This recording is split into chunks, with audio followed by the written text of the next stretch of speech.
శ్రీ రఘునందన సీతారమణ జానకి వల్లభ ఓ రఘురామా నీదు చరితను పాడదొడగీతి పదబంధముల పొందిక గూర్చు తేనె జాలు నా మాటలు గూర్చు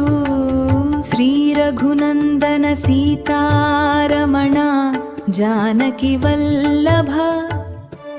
మిథిలా నగరపు చేరువనే గౌతమాశ్రము దర్శించి నిర్జనమైన దాని కథను తెలియగనడుగా గౌతము భార్య అహల్య మీద పులోమజాన్వితు మోహము నొంది మహర్షి లేని సమయాన ఆతని రూపము వడసి తాను అహల్యగూడి గమియించగను ఎదురై వచ్చిన గౌతముడు అకృత్యమునకు ఆగ్రహించి నపుంసకునిగా ఇంద్రుని చేసి అహల్యనాతిని రాతిని చేసి రాఘవు పాదము సోకినంతనే నీదు రూపమును పొందుదువనుచు తపముకు తాను నరిగే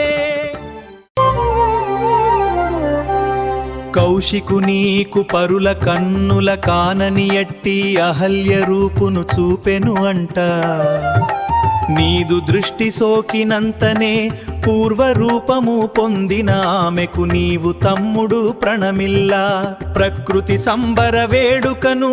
పూలవాననే కురిసెను అంట అప్పుడే వచ్చిన గౌతముడు ఆమెను చేకు సపర్యలు చేసెను అంట. శ్రీ రఘునందన సీతారమణ జానకి వల్లభ ఓ రఘురామా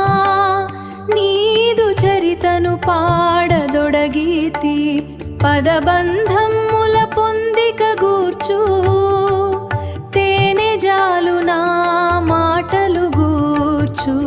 శ్రీ రఘునందన సీతారమణ జానకి వల్లభ.